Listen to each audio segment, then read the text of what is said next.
Si Flandin, le cafetier chauffeur de taxi de Bourg-Saint-Maurice, n'avait pas décidé un beau jour d'aller à Paris prendre livraison d'une ambulance, Pierre n'aurait pas connu Marie, la nièce de Flandin. Et si François Sesterin, en portant secours à des touristes imprudents, n'était pas mort, Marie ne serait pas venue à Bourg-Saint-Maurice, et Pierre... Mais à quoi bon les regrets et les suppositions rassurantes? Hier, Pierre a emmené Marie en promenade dans la montagne. Et le soir est arrivé. Non, c'est l'heure, ça? Ah oui? Oh là là, bah, à cette heure-ci, ils rentreront plus. Oh, ils sont restés dans un refuge. Oh, c'était cousu de fil blanc. Ce n'est qu'au petit matin que Pierre est rentré chez lui pour annoncer à son père qu'il emmenait Marie en Italie, qu'ils s'aimaient et qu'ils voulaient vivre ensemble. Moi, je comprends qu'une chose. Tu te conduis comme un gamin. Il y a des gamins qui se suicident. Tu veux que je prête mon fusil? Et tu serais capable de le vendre pour partir avec cette... C'est rien du tout. Ah, je t'interdis! Tu n'as rien à m'interdire. Puis d'abord, où est-elle que je ramène chez Flandin? À côté, elle m'attend. Elle va! Va lui dire que tu veux pas qu'on soit heureux ensemble. Et puis pour te donner du courage, pense à maman! Antoine n'a pas compris son fils et Pierre, humilié, est parti avec Marie. Mais enfin, Antoine, fallait pas le laisser partir. Il fallait, je sais pas, moi, lui foutre une baffe à Pierrot, t'es son père. Mais non, je t'engueule pas, mon vieux. Oui. Ah, parce qu'en plus, il a pris la monnaie. Il y avait combien? Oh, merde. Ah bah bien sûr, avec 100 000 balles, il peut faire de la route. Bon, d'accord. Saute dans la voiture, arrive, je t'attends. Oui, on verra ce qu'on peut faire. À tout de suite. Ah ben, ça commence bien la journée. Ah.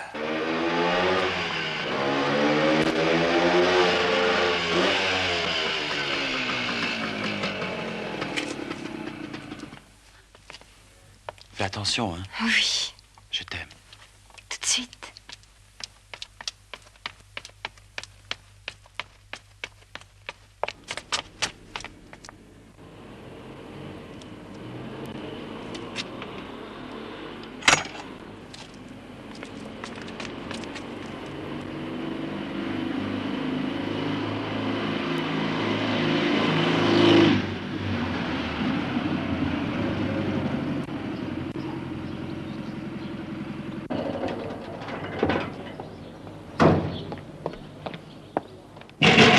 Flandin!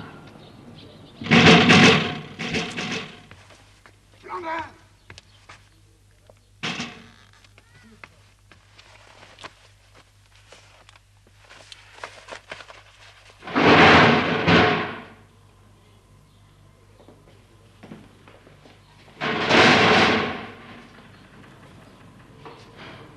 Ah, si je le tenais.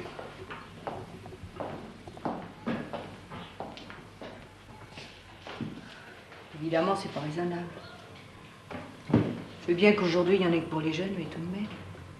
Et mon frère, moi, qu'est-ce que je vais lui dire, hein? Enfin, je l'entends d'ici. Je te confie ma fille et tu la laisses foutre le camp. Avec un voleur!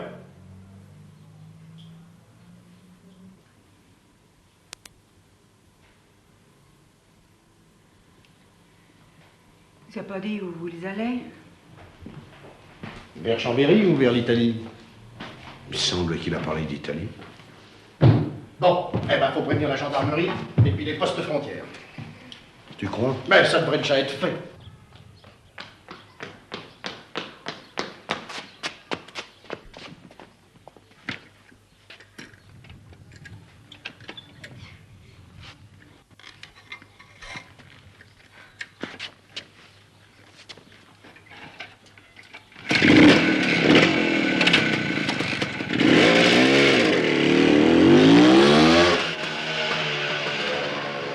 Dis-leur que ta nièce est partie avec un inconnu.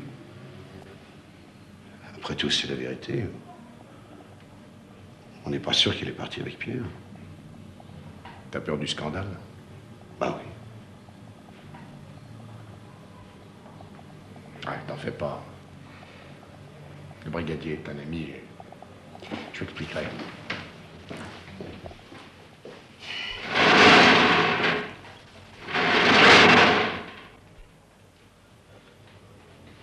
Demain, ça risque d'être en première page.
ton oncle. Il nous aura avant la frontière.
Personne, mais alors ça, c'est incroyable.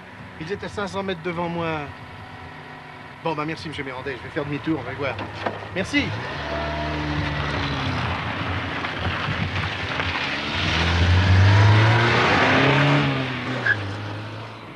Ils ont dû prévenir partout. On va passer par le Monal, je connais un sentier. Non, c'est trop tard. T'as plus confiance en moi? Si, mais Je te promets que demain on sera en Italie.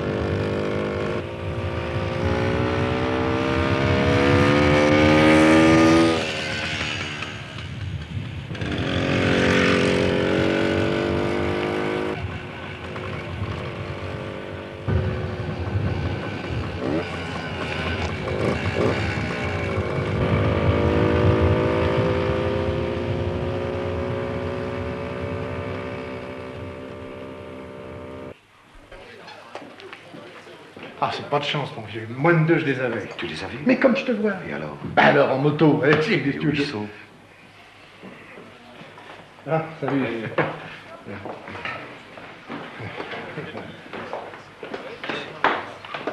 Mais où ils sont? Mais j'en sais rien. En tout cas, maintenant, la gendarmerie est prévenue et les postes frontières aussi. Ils passeront pas. Hein. Bon, je remonte au miroir. J'ai une réunion à la mairie, alors tu me téléphones s'il y a du nouveau. Bah, tu penses. Oh, quelle histoire, mon Dieu, quelle histoire. Ah, je vous assure, j'avais bien besoin de ça en ce moment. Ah, les sales gosses. Ah, les gosses, dis, il y a un moment où c'est plus des gosses. C'est vrai. Il va s'installer en Italie, il enlève ma nièce, il pique 100 000 balles. Pour moi, c'est plus des gosses. Allez, au travail.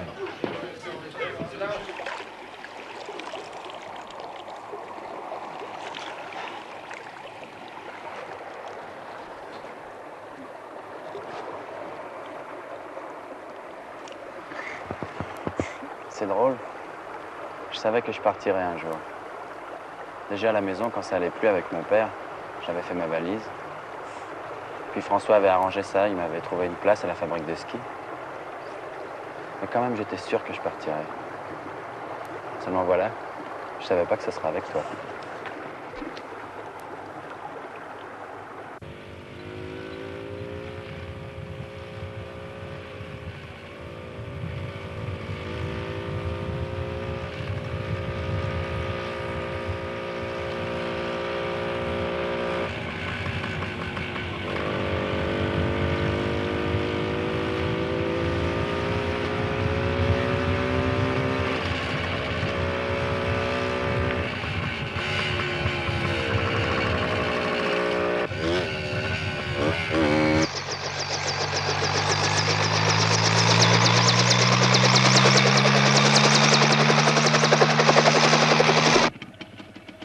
L'Italie, tu vois.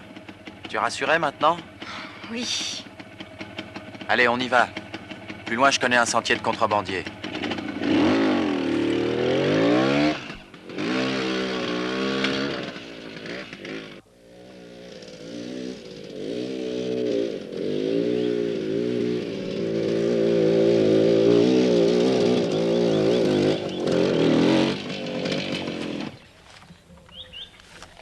la moto? On la laisse là et on continue. Pied? Autrement, c'est pas possible. L'année dernière, une fois avec Robert, quand on s'entraînait pour le motocross, on a essayé. Y a rien à faire. C'est encore loin? Mais non, t'inquiète pas.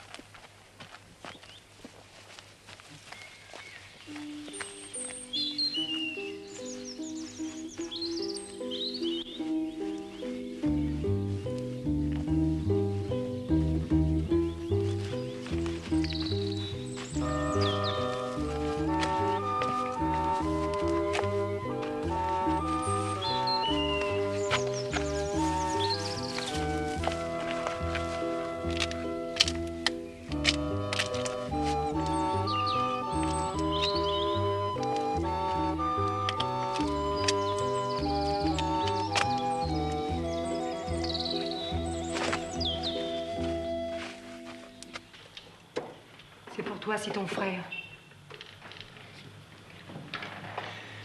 Comment je vais lui dire ça, moi? Allô? Allô, c'est toi, Marcel? Non, tout va bien, la santé, ça va. Oui, oui, c'est le principal, bien sûr. Mais c'est pas tout.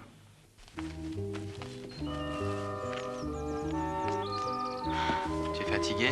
Oui. C'est loin. Encore, dis. Mais non, on est presque arrivé. Ne me lâche pas la main. Non.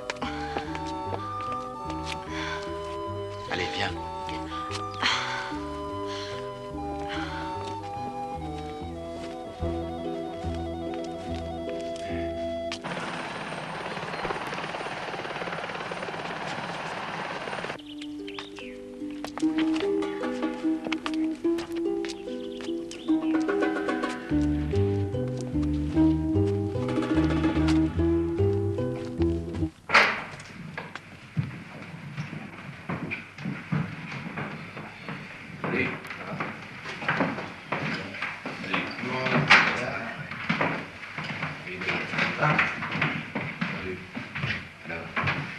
Pas de nouvelles? Non, toujours rien.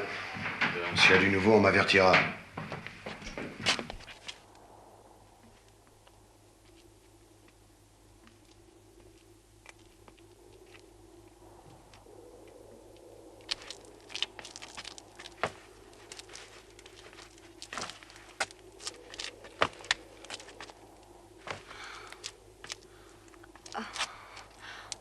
On n'y arrivera pas.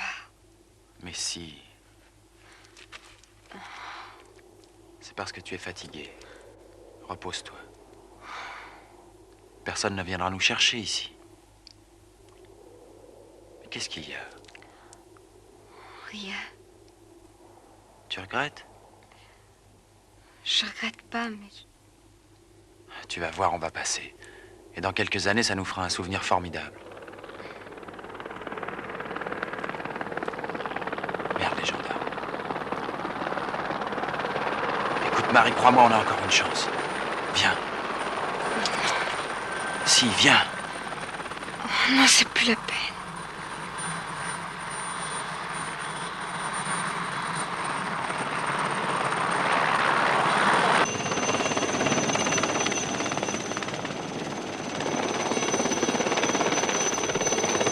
T'as dit que t'avais une bombe. Eh ben, vas-y, lâche-la. Et là, doucement, Antoine, il ne s'agit pas d'une plaisanterie. Si pour des raisons personnelles, monsieur le maire est de mauvaise humeur... Monsieur Sesterin, téléphone. Ils sont trouvés. Oui. Dites-leur que j'ai pas le temps. Je réglerai tout ça à la maison. Excusez-moi. Eh ben, vas-y, continue.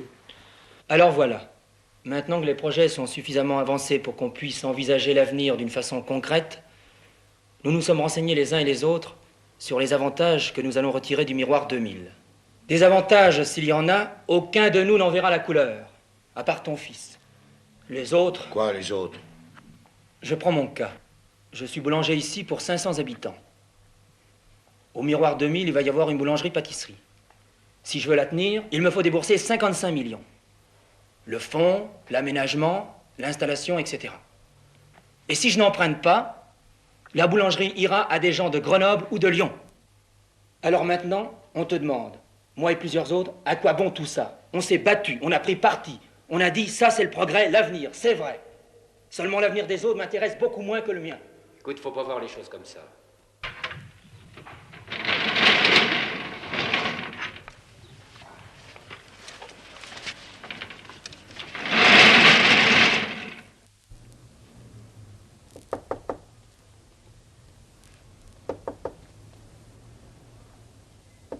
Marie, Marie, ouvre-moi. Ça sert à rien de pleurer de ma petite fille.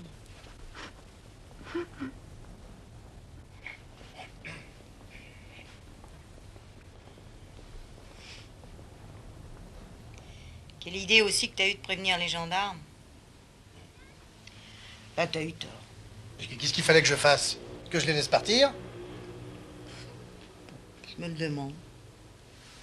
Après tout, ils faisaient pas de mal. Oh, bah alors toi, oh, c'est pas croyable. Oh, tu sais, les jeunes maintenant, ils ont hâte de vivre. Hein. On peut pas leur en vouloir par les temps qui courent.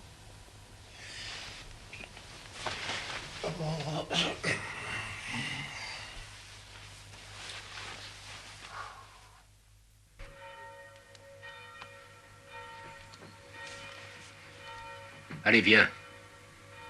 Ça sert à rien de rester là. Faut mettre les choses au clair. Pas avec des gens qui ne comprennent rien. Tu t'en fous, toi, tu l'as, ta femme. Et alors? J'ai pas joué au Roméo des montagnes, moi. Je suis pas parti au Far West avec la fille du shérif. Ça risquait pas.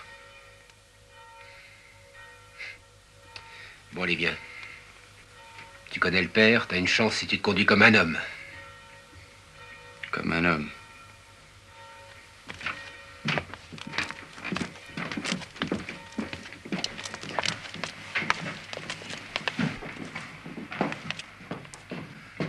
Bon, alors c'est l'Inquisition. Tais-toi. Ton père a jugé préférable que je sois ici pour essayer de comprendre ce qui t'a poussé à faire tant de mal à cette jeune fille. Ne vous mêlez donc pas de ça. Elle est assez grande pour savoir ce qu'elle a à faire. Elle peut-être, mais pas toi. Pourquoi tu pris cet argent? Je te l'avais refusé. Justement, si je l'ai pris, c'est parce que tu ne voulais pas me le donner. Mais ton père avait jugé... Juger. Vous n'avez que ce mot à la bouche. De quel droit juges-tu? Parce que tu es prêtre? J'ai appris quelque part que les prêtres étaient faits pour pardonner. Et non pas pour juger. Tu as raison. Je ne suis pas là pour juger. Je ne suis là que parce que je suis le frère de ta maman. Et je sais bien qu'en l'absence d'une mère... Ça suffit. Vous êtes assez nombreux comme ça. N'appelle pas maman à la rescousse. D'ailleurs, c'est sans doute la seule qui aurait compris. Vous permettez que je dise un mot? Le mot c'était hier qu'il fallait le dire. Quand je t'ai supplié de m'aider. Je n'avais pas à t'aider. Pas pour ça. Bon, d'accord, vous avez raison. Le gosse fait une fugue avec une fille. On envoie les gendarmes, comme pour un criminel. On reprend la fille, on le punit. Et tout rentre dans l'ordre. Vous êtes content? Vous allez pouvoir reprendre vos problèmes d'homme, de terrain, de spéculation, de gros sous, d'avenir. L'avenir. Pour moi, c'est pas grave. C'est pour Marie. Elle était d'accord pour qu'on vive ensemble. De quel droit avez-vous décidé pour nous? Tu vois, Antoine, je serais l'avis de la sanction que tu vas La prendre. sanction, ça me regarde. J'ai besoin de personne. Mais tu n'as pas l'habitude. Non. Heureusement. Ah, Dieu sait pourtant si je t'avais mis en garde. Combien de fois t'ai-je répété? Bon, ça va, je te remercie. Maintenant, laisse-nous.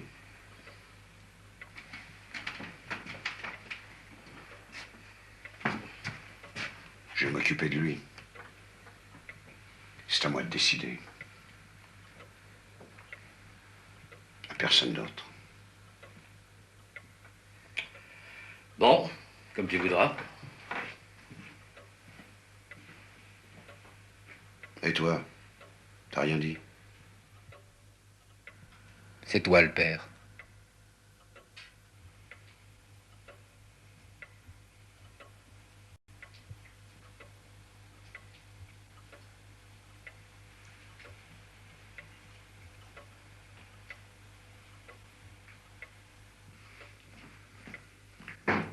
Salut. Bonjour. Bonjour Antoine. Ah, ben, nous avons fait courir ces oiseaux-là. Si c'est pas malheureux. La petite pleurette en plus, je viens de la conduire à la gare, elle repart tout de suite pour Paris. Marie? Elle s'en va? Ben oui. Pierre! Non. Laisse-le.